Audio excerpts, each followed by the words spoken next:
Ethan Carter thought he'd found peace with Maya Bennett. 5 years together.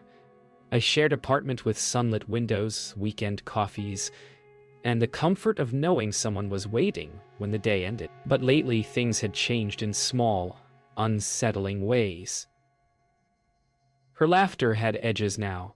Her eyes darted when she spoke, and her phone was always face down. One night as she showered, a single message flashed across the screen. "Can't wait to see you tonight." His pulse stopped.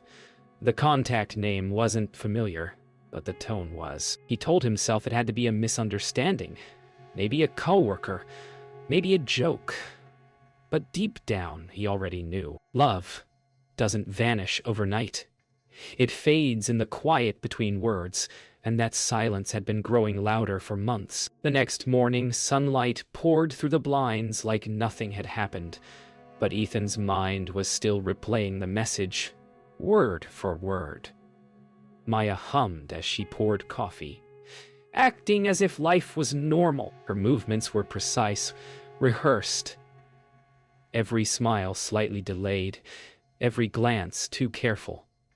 Ethan wanted to ask, "Who's Daniel?"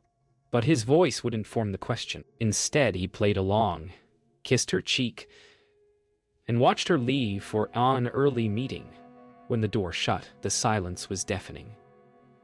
His chest felt hollow, as though the air had left the room. Trust wasn't just fading, it was quietly bleeding out. Ethan sat at his desk, unable to focus on work. The designs on his screen blurred as his mind drifted to Maya's phone. That message, that name. He typed Daniel Reeves Marketing into his browser, and within seconds, there he was, her colleague, smiling in conference photos beside her. Ethan's stomach turned. The captions read, "Top Performers of the Year." He zoomed in on one image, Maya's hand resting on Daniel's shoulder. The air left his lungs. It wasn't proof, not yet, but it was enough to ignite the storm. That evening, Ethan tried to act normal, but everything she said sounded rehearsed. Maya laughed too loudly, asked about his day too sweetly, as though trying to overwrite guilt with kindness. When her phone buzzed on the table, Ethan's eyes flicked toward it instinctively. She grabbed it too quickly, forcing a smile that didn't reach her eyes. "Just work," she said. But Ethan didn't need to see the screen to know she was lying. Love had taught him every rhythm of her honesty, and this wasn't it. Late that night, Ethan stood on the balcony, city lights sprawling beneath him, trying to calm the ache twisting through his chest. Maya slept inside, peaceful, untroubled, as if her world was untouched. He looked back through the glass door, her figure wrapped in the sheets they once shared dreams in. For the first time, he realized he didn't know her anymore. The woman in that bed wasn't the same one he'd fallen for. She was a stranger who smiled like Maya but carried secrets in her eyes. Ethan didn't know what he'd do next, but one thing was certain: he wasn't going to let it slide. The next few days turned into quiet surveillance. Ethan told himself he wasn't spying, just looking for peace of mind.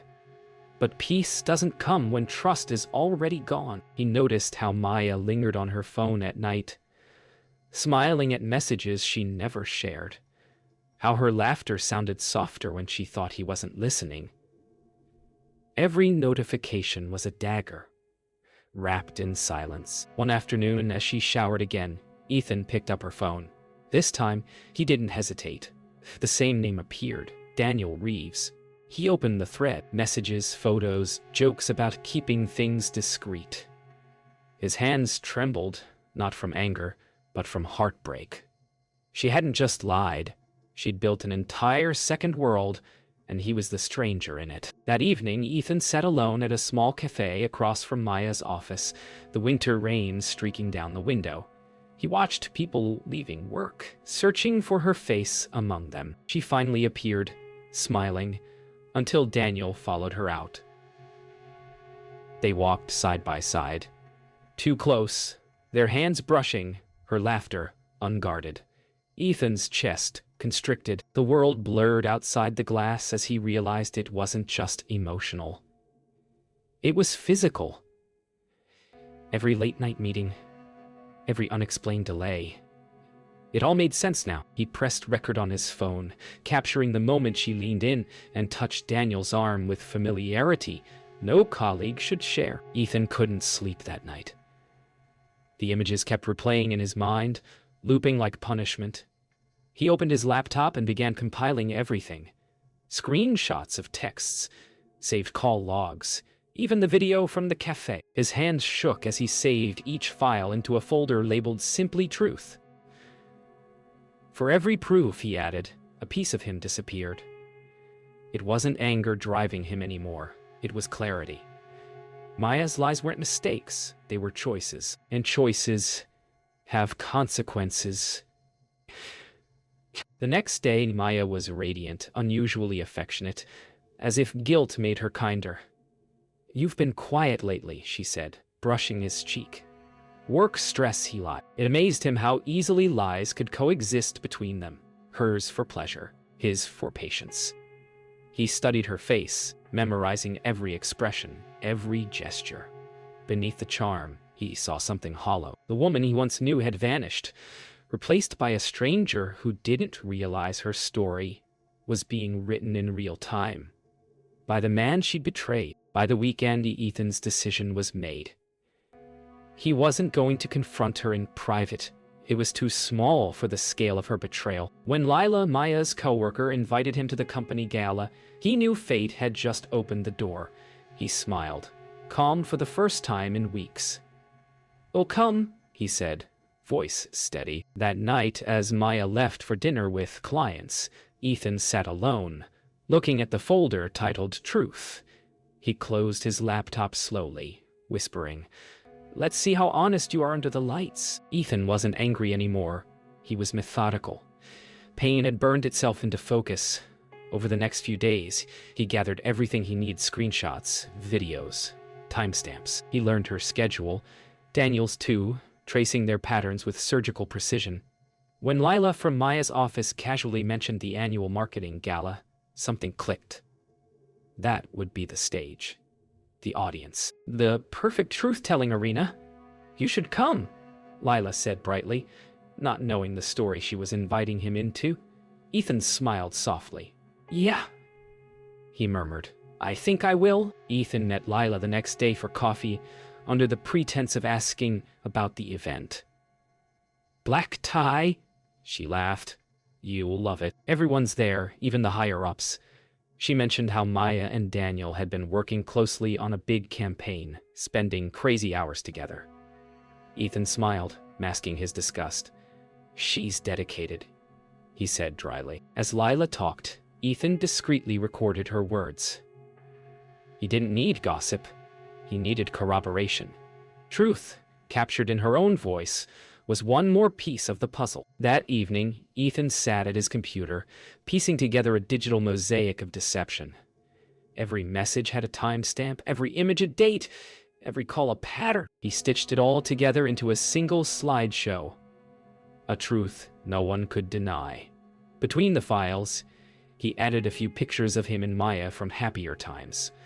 Not to embarrass her, just to show the contrast. The before and after of love destroyed. When he hit save, he didn't feel victory. He felt closure waiting to happen. The night before the gala, Maya tried to act normal. She picked out her dress, a deep emerald gown that shimmered under the bedroom light, and asked Ethan if he'd be okay. "Staying home?" "Of course," he said, voice calm. She smiled, relieved, and leaned in to kiss him. For a fleeting second, he almost kissed her back, but his lips met air. Watching her twirl before the mirror, radiant and confident, Ethan realized she'd already said her goodbye. She just didn't know it yet. When Maya left the next evening, Ethan waited a full hour before getting dressed.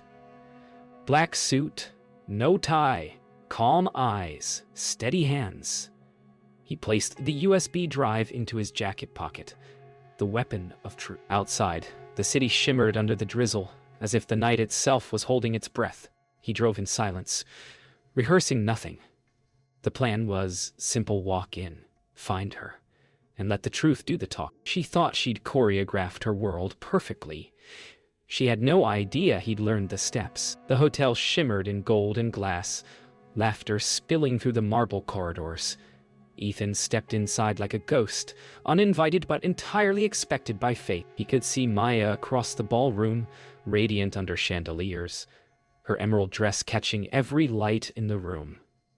Daniel stood beside her, whispering something that made her laugh in that same way Ethan once did. For a moment, his heart clenched, remembering what they used to be. Then the pain hardened into purpose. He adjusted his cufflinks, scanned the crowd, and started walking. Every step echoed like a countdown. When their eyes met, time folded. Maya froze, the color draining from her face.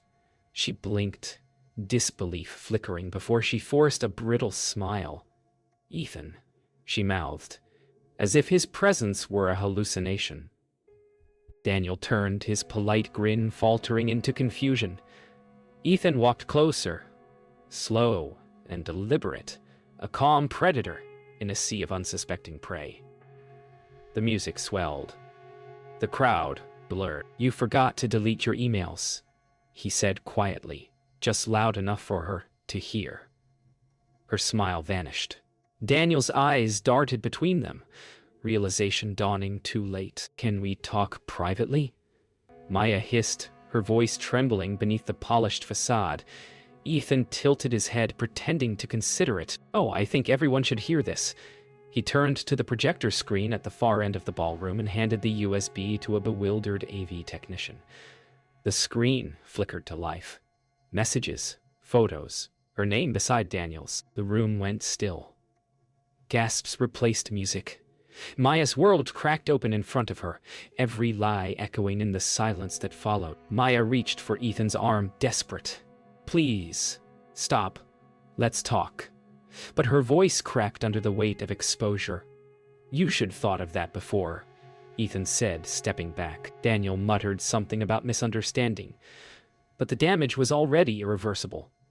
Lila stood near the crowd, her face pale with realization. Ethan glanced once at Maya, the woman he'd loved more than truth itself, and for a fleeting moment, pity crossed his face.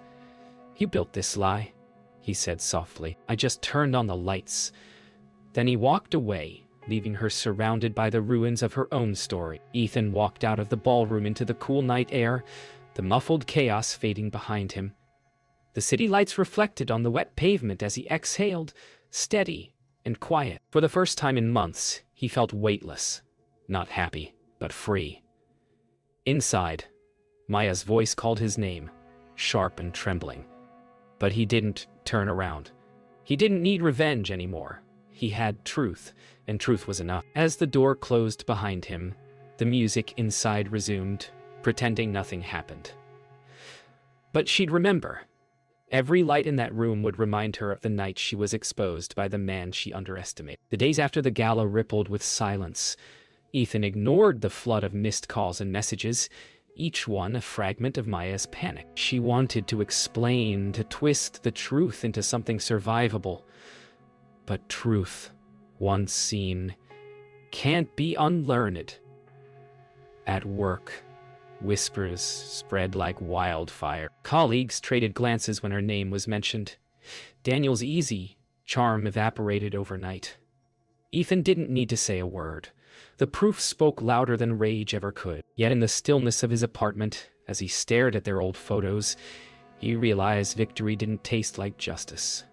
It tasted like ashes. At her office, Maya arrived to whispers that silenced as she passed. Daniel wouldn't meet her eyes. HR had called them both in that morning, faces grim, voices careful. The company couldn't ignore the scandal. It wasn't just personal. It was professional misconduct. Maya tried to hold her composure as her boss slid the printed emails across the table.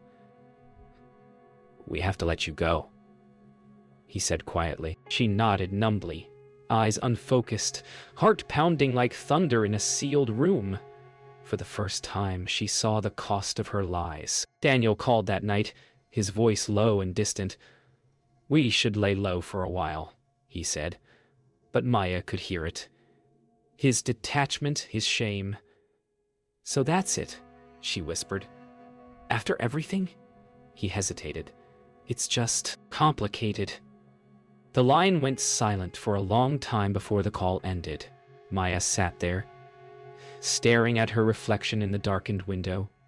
The city outside was indifferent, glittering without sympathy. She realized Daniel hadn't just used her.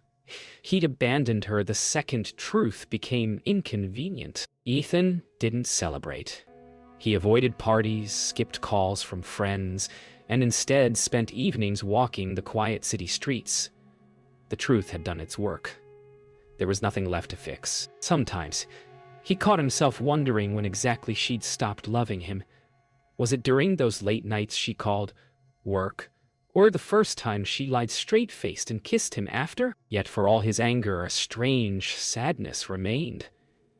Because despite everything, a part of him still missed her. Love doesn't vanish with betrayal. It just changes its shape. Weeks later, Maya showed up at Ethan's door. She looked smaller somehow, her confidence stripped bare. "I just want to talk," she whispered. He stepped aside, silent. The apartment was the same, but the air was colder now. She tried to explain how it started, how she didn't mean for it to go that far, but words couldn't repaint the truth. Ethan listened, then simply said, "You didn't just cheat on me, Maya. You cheated on who I thought you were." Her eyes filled, her voice cracked, but he didn't waver. Some endings don't need closure. They are the closure. Time moved differently after the truth came out. For Ethan, days blended into muted peace, a stillness that felt foreign but welcome. For Maya, every second dragged like punishment. Her phone stayed silent, friends distant, the world colder. She replayed that night at the gala again and again, wishing she could rewrite even one word, one look, one decision. Meanwhile, Ethan found small comforts. Quiet mornings, black coffee, the hum of the city at dawn. Pain had left its mark, but beneath it, something new was forming: freedom. Maya began looking for work again, but her name carried whispers. The industry she'd once ruled with charm now greeted her with polite distance. Even Daniel had vanished completely. Transferred, rumors said, to another city. Nights stretched long and sleepless. Sometimes she drafted messages to Ethan, full of apologies and memories, but she never sent them. Each unsent text sat in her phone like a confession she no longer deserved to make. Ethan started jogging again, rediscovering parts of himself he'd lost.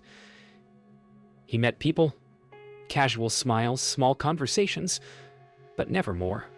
Not yet. Sometimes, while running along the waterfront, he'd see couples holding hands and feel that old ache, then remind himself love, without honesty, isn't love. It's theater. He'd rather wait for something real than live in another illusion.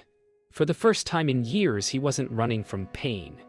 He was running toward peace. One afternoon, Maya passed the cafe where she and Ethan used to sit on rainy days. The same window seat, the same smell of roasted beans. For a moment, she saw him there. The ghost of memory laughing, touching her hand, promising forever. But the chair was empty now. She stood there in the drizzle, realizing some mistakes don't fade, they echo. You can apologize to the world, but some hearts never open twice. That night, Ethan found one of Maya's old letters while cleaning, a love note from years ago, written in her neat, hopeful handwriting. He read it once, then folded it back carefully, placing it in a drawer instead of the trash. Not because he still loved her, but because that version of them deserved to exist somewhere. Love wasn't his enemy. Lies were. He turned off the lights, lay in bed, and for the first time in a long while, slept without dreams. Months passed like chapters closing on their own. Ethan barely thought about the gala anymore. It felt like a different lifetime. The ache had dulled, replaced by quiet strength. He'd moved into a new apartment, smaller, simpler, lighter. Sometimes he caught himself smiling for no reason, just because the silence no longer hurt. Love hadn't destroyed him, it had refined him. What once felt like an ending now looked like a beginning disguised as heartbreak. He had finally learned the hardest truth of all: sometimes you lose someone to find yourself. Meanwhile, Maya was learning what it meant to live with regret. She'd moved to a smaller town, away from whispers and reputation. Some mornings, she'd scroll through old photos, fingers hovering over Ethan's smile, wondering what forgiveness might sound like if she ever earned it. She no longer blamed him, only herself. Pain had become her teacher, humility, her punishment. The world she built on deceit had crumbled, but in the wreckage she'd begun to rebuild something honest, herself. Ethan's company hosted its own celebration months later at the same hotel where the truth had once exploded. He almost didn't go, but curiosity won. The lobby looked the same: gold lights, polished marble, laughter echoing through glass. Yet this time, it didn't sting. It was just a place, no longer haunted. He sipped his drink, smiling at new colleagues, listening to the music without tension. For the first time, he wasn't remembering. He was simply existing, and that felt like freedom. Later that night, he stepped outside to breathe, the city glowing beneath him, just as it had the night he'd walked away. Only now, the air felt lighter. He thought of Maya, not with bitterness, but gratitude. She'd been both his wound and his teacher. Love hadn't failed him. It had freed him from illusion. Somewhere out there, she was probably healing too.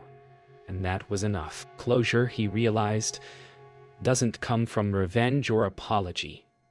It comes when you finally stop needing either. As the night deepened, Ethan took one last look at the ballroom behind him. Music, laughter, a new life, humming without pain. He smiled, slipped his hands into his pockets, and whispered to himself, "She thought I'd never find out. But I did, and I'm glad I did." Then he turned and walked away, disappearing into the glowing city streets. The past finally behind him, the camera lingered on the empty balcony, the sound of distant rain beginning to fall. A soft applause for a man who chose peace over vengeance.